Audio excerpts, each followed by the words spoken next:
Now you're welcome back. So football show underway. Later on we'll talk to Miguel Delaney of the London Independent. A few things to talk to Miguel about, really.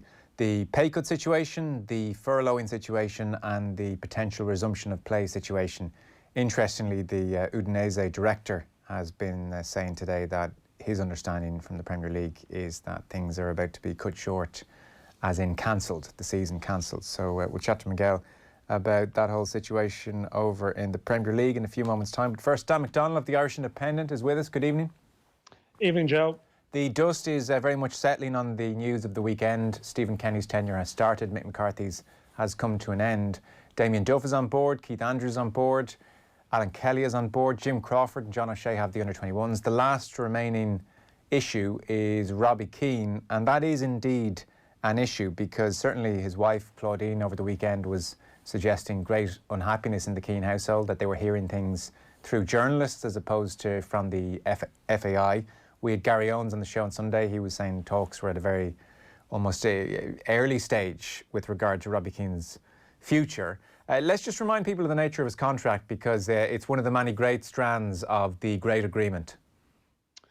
Yeah, I mean, it is quite a legacy to add to the list, all right. And well, Robbie Keane was given a 4-year deal. And what we've also learned in recent months is that Robbie Keane, Mick McCarthy was told about Robbie Keane as much as Mick McCarthy hired Robbie Keane. And I think the assumption would have been initially, and we would have used that language, in sort of casual terms, Mick McCarthy has brought in Terry Connor and Robbie Keane as his assistants, where it seemed like the Robbie Keane plan was there beforehand with John Delaney, and this was part of the deal almost presented to Mick at that time. And sorry to interrupt you on that point, because the way Mick pitched it to the media, and you suspect Mick a lot of the time with this whole deal, even up until the weekend, has been doing his best probably to massage some of the potentially more controversial issues around this deal. Mick almost pitched it as, look, Robbie called me and said, can I be involved? And I sort of said, go on then, you cheeky sod. Yes, and I mean, there's obviously a variety of there's flexibility within that for it not to be false, but not necessarily to 100% give the whole story too. That what preceded that phone call, perhaps, and there was obviously and I don't know 100% what's in Robbie Keane's contract, so I'm going to make that clear. I don't know. Like I sort of, there's obviously a feeling that. And there was this sense, and it's certainly the one thing I was aware of, that I thought that when he went to Middlesbrough and took that job, that there was a scope that it might change some of his contract, but it does still seem that his contract was building towards a quite substantial salary for the remaining 2 years. And Aidan Fitzmaurice reported in our paper today that Robbie almost expected to become Stephen Kenny's number 2 at this stage, which I find sort of remarkable because I don't think anyone in the world of Irish football, forgive that slight unfortunate phrasing, would have expected Robbie Keane to be Stephen Kenny's assistant. I just don't know who would have expected that to be the case. That just wouldn't make sense. It's not to say that there's a view that they don't get on, but it'd be a view that they wouldn't have a relationship. And that is no basis to form a managerial team. Because any normal. No, sure. As we understand the nature of Keane's contract, and it is just an understanding at the moment, but even Neil O'Riordan today I saw made the point, Keane's 4-year contract increases in terms of what he is being paid 2 years in. So for the upcoming 2 years, his salary has jumped to a reported $250,000, and that is an increase on what he was getting paid as part of Mick's backroom team. Yeah, and that's the thing, and that may be where there's obviously you're trying to establish sort of the full picture of it, but that there was a sense that would things have been affected by going to Middlesbrough, the terms and the hours and the commitment, or not? And I mean, the suggestion would be that no, he was going on to a salary for the last 2 years, which would basically suggest that his role was meant to grow in prominence for the last 2 years. But again, I mean, we're going back to the genesis of this whole arrangement and a feeling that perhaps, was Robbie Keane being groomed as a manager at one stage prior to the Stephen Kenny thing developing. And I mean, I think Robbie Keane, I think it's fair to say he had a good relationship with John Delaney. Well, John Delaney called him his friend. Yes, exactly. So There you go. That's as a strong endorsement as you get for a relationship. So there was obviously something there, and a view that, yeah, Robbie, we see you as part of the future. But and this is one of the things. I think obviously Robbie Keane, there is no doubt that he was miffed over the weekend, that he was learning about stuff secondhand and was in the dark over what was going on. And on one hand, you can obviously say in response to that, well, there you go. This is what happens. You were a legacy of the Delaney era. But I suppose, Robbie Keane could explain that by saying, well, hang on. I mean, Stephen Kenny was also appointed by John Delaney too. So, you can't attach the label of that to him and not to other people. And I accept that argument. But I mean, it is just strike me as quite unusual that an expectation would have been there that you could just create a match of a management team. And just the type of money you're talking about. It's just where Irish football has been and gone, and what's come out in the last year.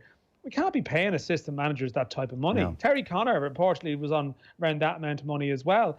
It's pretty insulting to people who work hard in Irish football and do more hours. And that's not. Listen, you can't argue people accepting contracts they've been offered.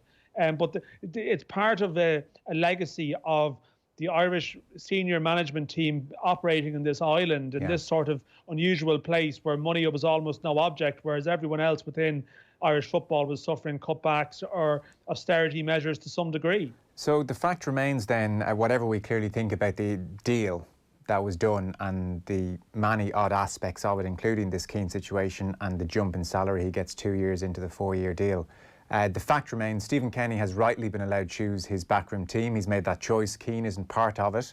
John O'Shea has been chosen to come in alongside Jim Crawford. And Robbie Keane is being paid a large sum of money, does have a 2-year contract. And whatever we think about the deal, he is still a revered figure in Irish football. The FAI do not want to look back on how they handle this situation now and it to be full of rancour and maybe to burn bridges with a figure like Robbie Keane. Keane doesn't deserve that either, I think we should say. I mean, I'm sure he signed a contract in good faith and would have discussed what he would have thought would happen for the next 4 years.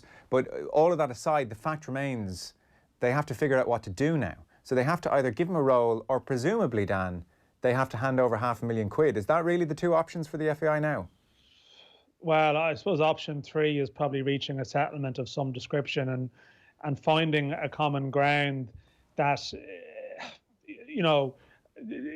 leaves everyone looking okay. I think there's no doubt it's an oversight that this issue wasn't resolved before announcements were made.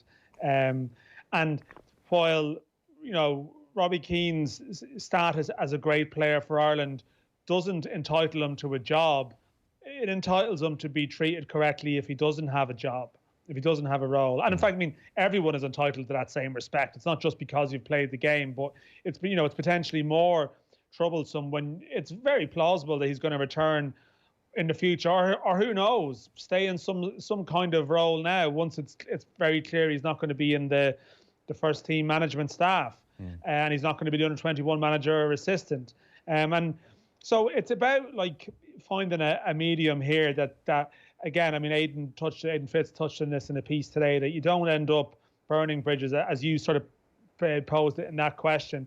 That I've obviously, you're trying to see what updates and what's going on, and you're searching to see what's been said about Robbie in terms of is there anything happening, and you happen across fans and supporters sort of saying things like, well, at this moment in the FAI's history, if he's seen to be leaving with a lot of money, that'd be bad form. But at the same time, there's contracts are contracts. And also, I mean, Robbie Keane has been a great servant to Ireland over the year. It's not like he was collecting $100,000 a year from the FAI over the course of his career. I mean, generally, he played for Ireland. I mean, he flew around the world when he didn't need to. He turned up for every friendly, and that wasn't for money. That wasn't for any sort of inducements. That was because he wanted to play and serve and play for his country. So the deal he was given is definitely unfortunate. But you would hope that the fact that, that there's a longer term game here, that hopefully they can find some kind of settlement here that doesn't end up with the FAI paying ludicrous payoffs that they shouldn't be paying, but finding a happy medium that makes this all amicable and that there's no tension hanging over. Because Robbie Keane's only 39, you know, it's not like I do sort of have the opinion that like Robbie Keane probably would need to go and prove himself as a coach elsewhere if he wants to come back and manage Ireland. Then you can use this as a great incentive almost to say, well, in a nice way, you know, listen, well, I'll show them, you know, I haven't been considered as part of this ticket. So that can be a driving force to go away and establish himself like other people in his age have, because he's had his year or so at Middlesbrough, not even a full season. But prior to that, like, he hadn't really done a huge amount of coaching. I'd heard stories about him going to Shamrock Rovers and helping out a bit and doing well. But as much as Keith Andrews and Damien Duff are quite young and they are peers, and that probably makes it harder to stomach to some degree, and they still have done more hours and time in coaching than Keane has. And, you know, there's an incentive for him to go away, I think, and prepare himself to come back, which I've no doubt that he at some stage will be back. But I think it would leave a sour taste if we're reading reports, if fans are reading reports of a full settlement. So you would hope that some kind of medium could be reached that suits all parties in some shape or form. Yeah, absolutely would. There is no reason that settlement should amount to $500,000, to say the very least. It can't, Joe. It can't. Yeah. He can't.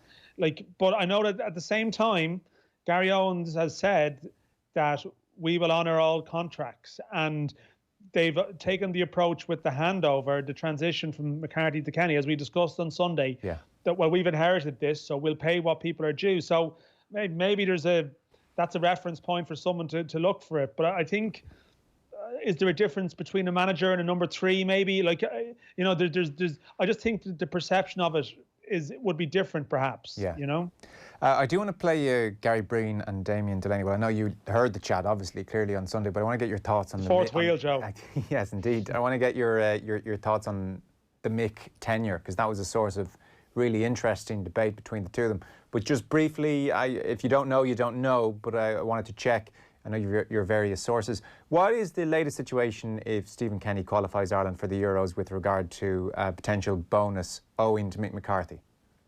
Yeah, well, I mean, it's what we touched on there. It does appear that, you know, he would be entitled to a portion of it if Ireland qualify. You're saying a portion now?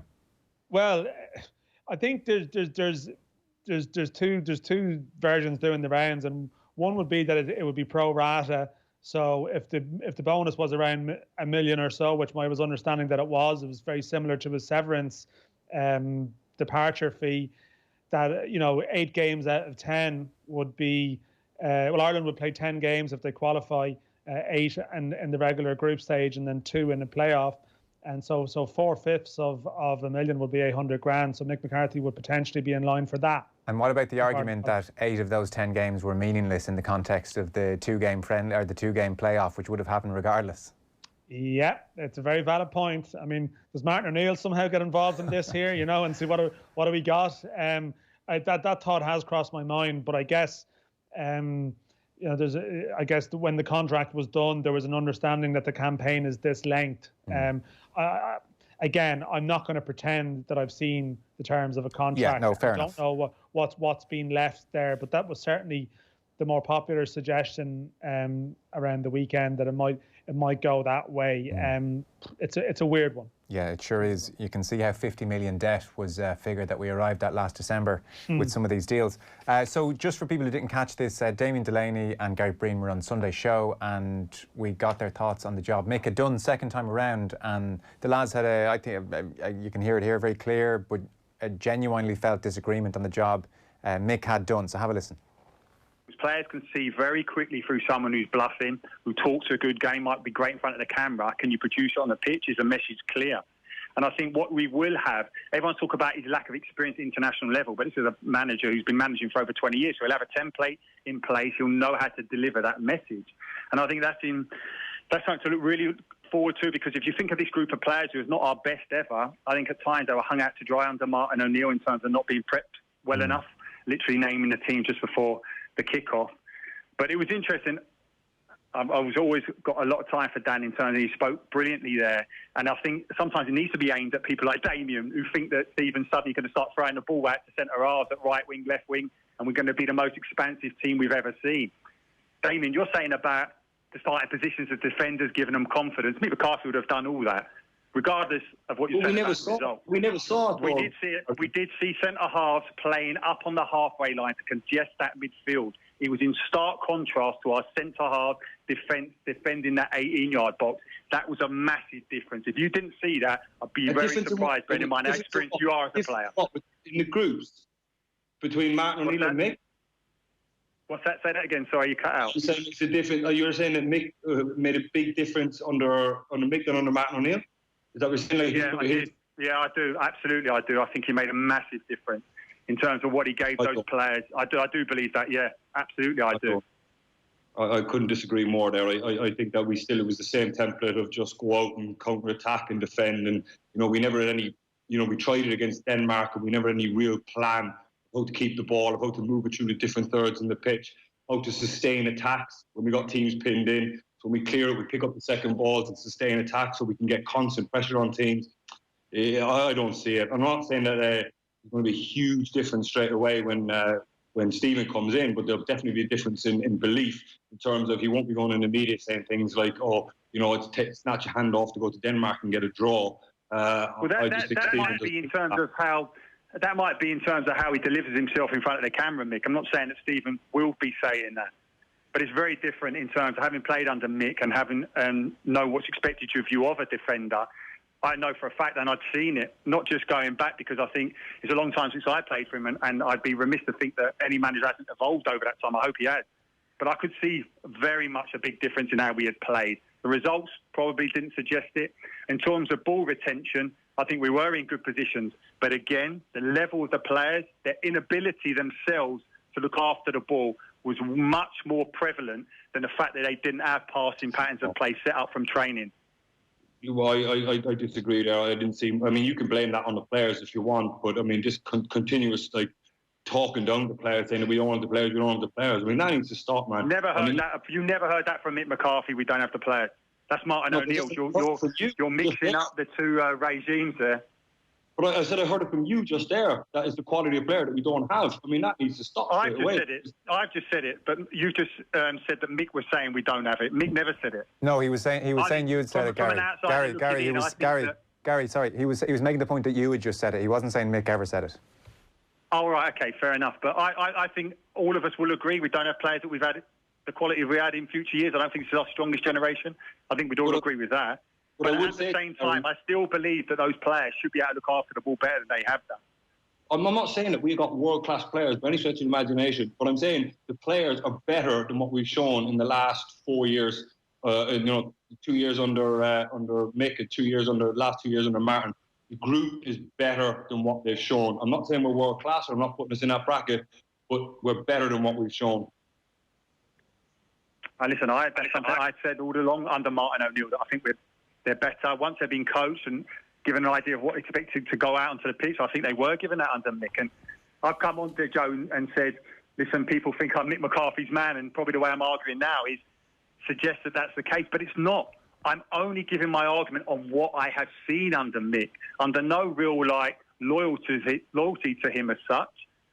No, I accept that, and you're always very honest. But can I just ask you, Gary? Then, if we go through the campaign very, very briefly here, the Gibraltar game, AstroTurf, windy, that's a mess, and then the 1-0 win over Georgia. That's the night of the tennis balls. They're his first two games. You give him a pass. The Denmark draw away from home, you'd have to say, there was a sense then he'd put the spirit back in the team for sure. Then they beat Gibraltar. Then September, it's a 1-1 draw at home to Switzerland.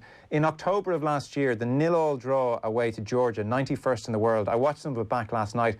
That just was a poor performance. That was the night Connolly came on late on. Georgia passed the ball better, there's no doubt. And then there was the Swiss 2-0 win in Switzerland the following week. And then our last game was the 1-1 draw at home to Denmark, where in fairness, they had a bit of a go and it was up-tempo. But I don't know, could you really say in the midst of all that there was massive improvement either? Like, there's more in the group there, no?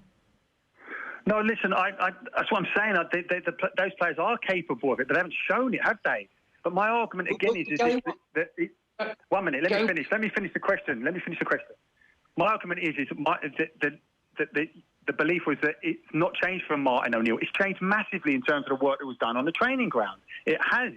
Let's just listen to the players in terms of what they're saying. There's a clear message. We know what we're expected to do. Yeah. You know what it's like with players. It slowly seeps out, doesn't it? We heard it all the time under O'Neill that certain players didn't know what they were expected to do. Certain players didn't even know if they're playing within 20 minutes of the game as such. So that stuff has improved. Now, listen, in terms of the results, I'm not trying to pull the wool over anyone's eyes. I've been massively disappointed with their performances, but I don't think it's been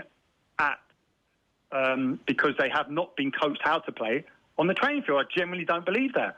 But Gary, can I take your point there? So you're saying that Mick McCarthy did do the work on the training ground. We do have better players, but the players haven't shown it.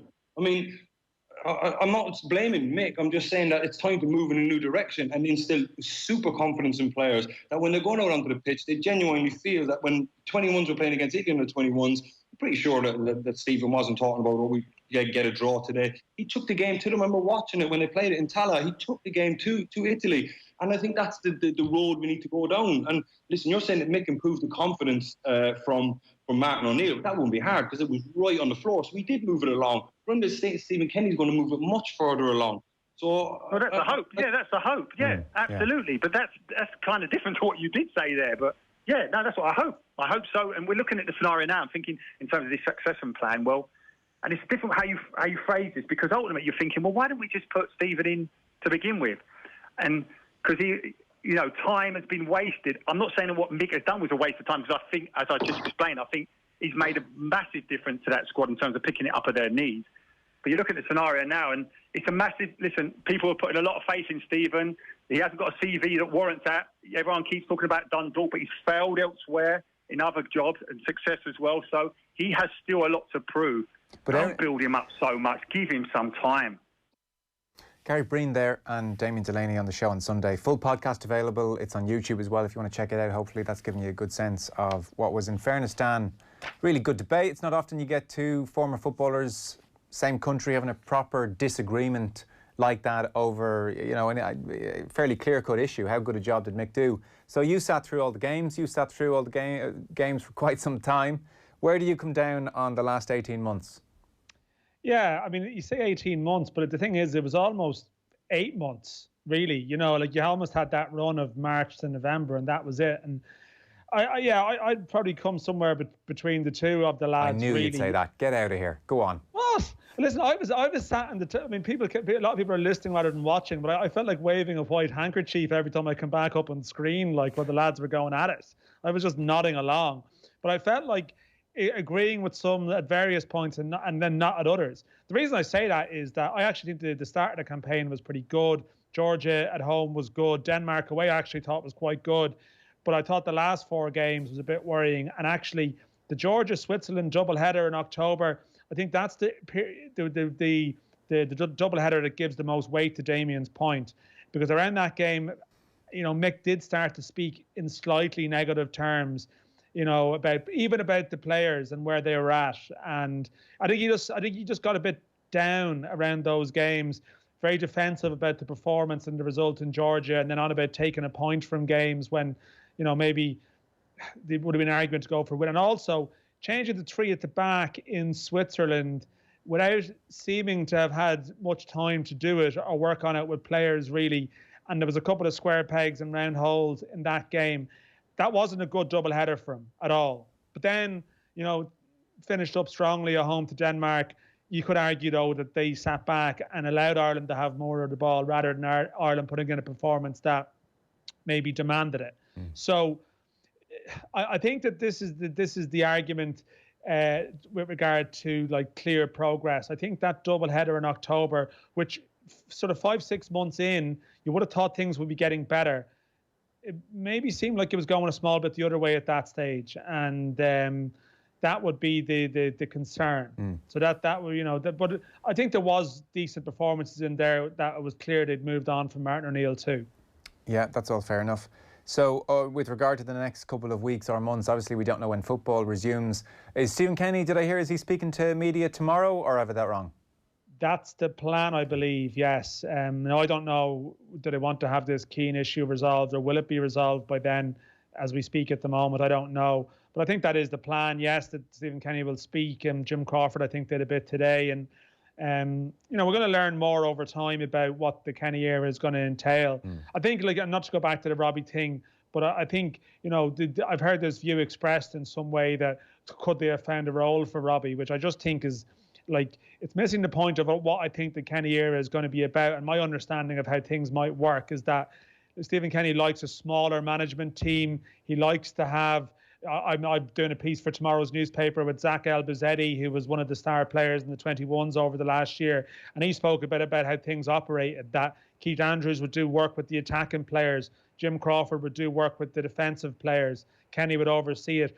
I know that's what Kenny likes. He likes, a small enough management team, but defined enough roles. And the coaches aren't being picked in some ways because of what they've done in the game. It's that he can see them fulfilling a particular brief. And that's why this concept that you can just find a room for someone because they're a legend, that flies in the face of actually the process of how this coaching staff has been put together. And Andrews and Duff, who've worked very recently, albeit MK Don Celtic, not front line roles, but young coaches who are on top of trends and what's going on in the game. That's the type of staff that he wanted to go for. So there's a method behind it rather than just celebrity names or something. And as a result, that's why I think there is thinking behind this, and I'm intrigued to see how it all plays out. It seems like it's happened suddenly, but I think that the process of maybe Kenny building towards September now, I think it'll be interesting to see how it all develops and how those various coaches all operate within the sphere. Because we'll talk about it again, Joe, but Stephen Kenny isn't a coach per se. He wouldn't be known as someone who's like a mastermind coach. He's a manager who's got a philosophy of play, but the staff around him are also important too. And I think we'll learn more about that over time in terms of how this whole thing works out. Daniel, if there's one thing I can assure you, it's that we will talk about it again several times over. We got loads of time on our side, Joe. Listen, you can ring me later off air. We can talk about it if you want. It'll pass half an hour. I would love that. I would love that. You wouldn't. Dan McDonnell of the Irish Independent will check out that piece tomorrow. Thanks, Dan. Cheers, Joe. Stay with us here on the football show. Miguel Delaney on the way. Ball. With Paddy Power, the greatest football partnership since Jeff and Heskey.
Football on Off the Ball. With Paddy Power, the greatest football partnership since Shearer and Owen.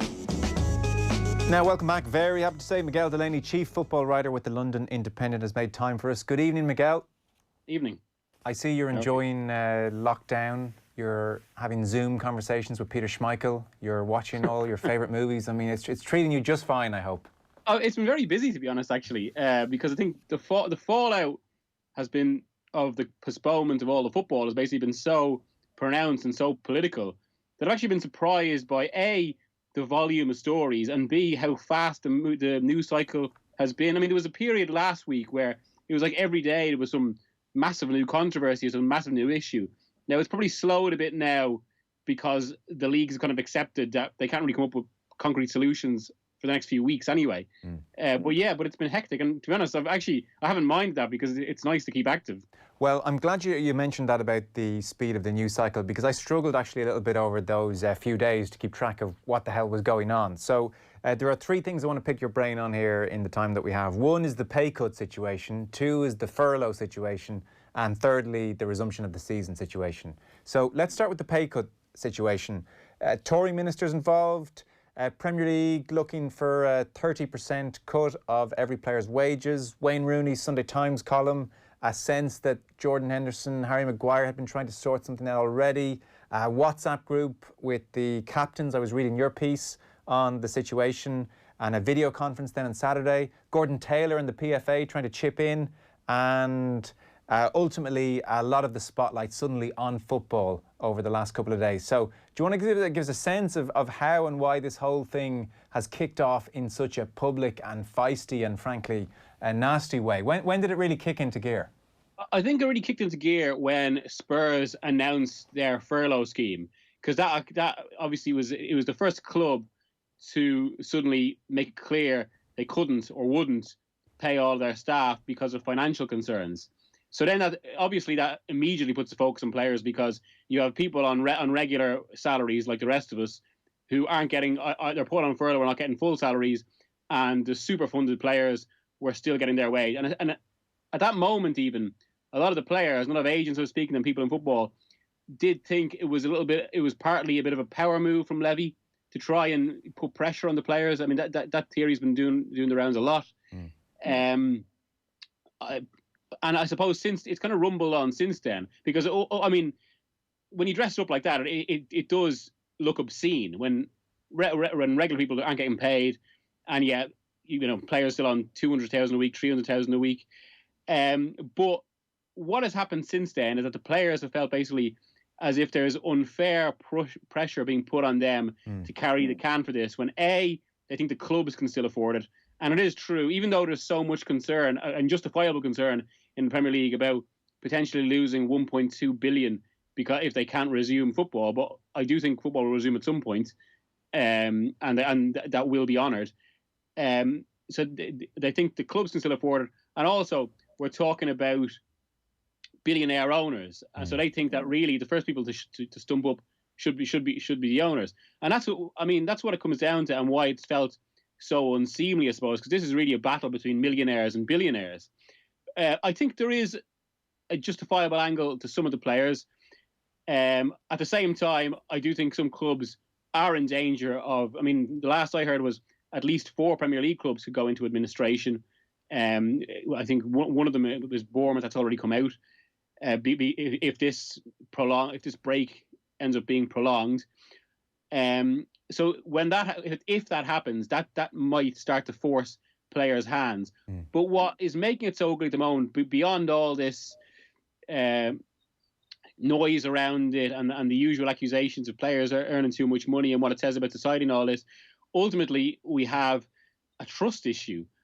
And that extends basically to the issue that there's also a difference in motivation here. The players, for everything you hear, they're all willing to accept some kind of cut. I think that is clear. I mean, they're all willing to do their part.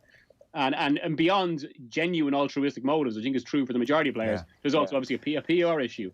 But they want to give their cut to the NHS and worthy causes, whereas the clubs want to give one player wages to go back into the clubs and essentially to pay staff, and I suppose in some cases to keep clubs afloat. And that is a schism that doesn't feel like it's going to be solved anytime soon until there are real developments, like potentially clubs going out of business.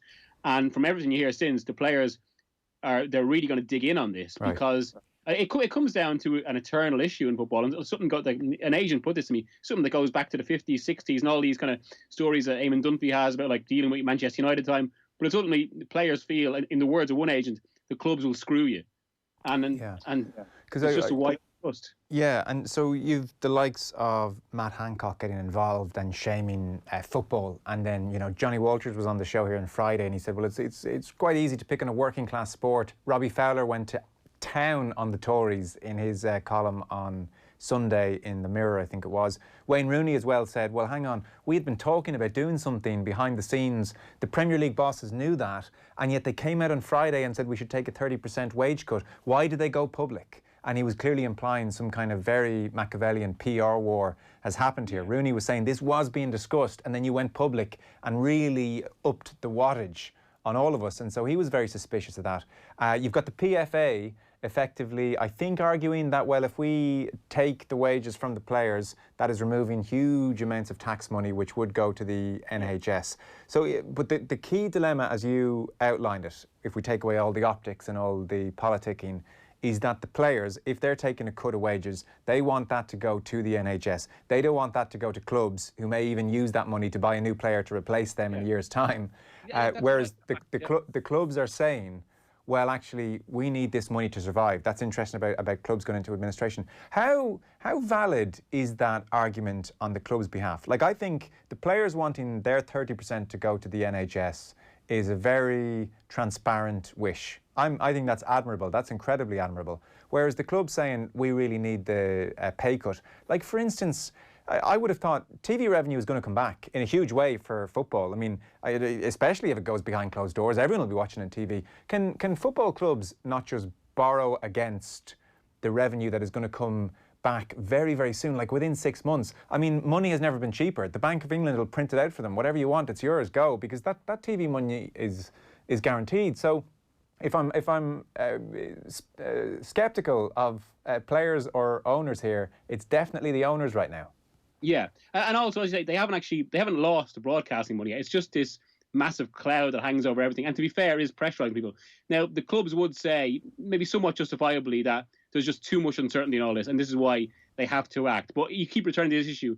Mathematically, when you do it, they haven't actually lost the money yet. So from that perspective, I would have sympathy for the players, and I think it's why this will rumble on for some time until there is actually some sort of concrete development, which we hope isn't clubs going out of business or going into administration. But it does feel like that's what might have to happen to cause this story to go on. But you mentioned the PFA there as well. I mean, they're in an unusual situation, and this is something you hear time and again about the. I mean, first of all, there's obviously been so much criticism of Gordon Taylor, the chief executive. Tony Evans wrote about him today in The Independent. But even beyond that, this is a body, and they kind of have been. There has been a lot of public posturing.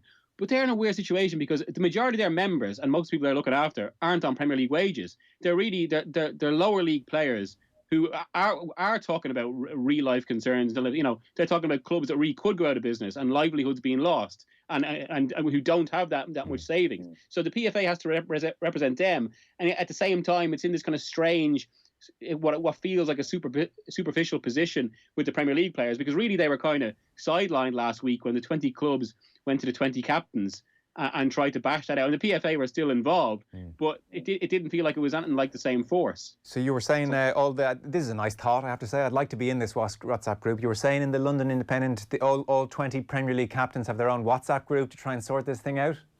Yeah, and one where I think, what was the story of the weekend? Among the most vocal on it were obviously Jordan Henderson and Troy Deeney, as you'd expect. But apparently the emotions on it were quite high, quite strident, and they were really digging in. I mean, I suppose from the players' perspective, the way they see it is just, and like the Liverpool place is a case in point, because apparently on Saturday, when Liverpool came out with that announcement, it really irritated the players that it came out on that day. Like, you're trying to take a wage cut, then you're doing that. And of course, this is 2 months after Liverpool are announcing kind of record profits.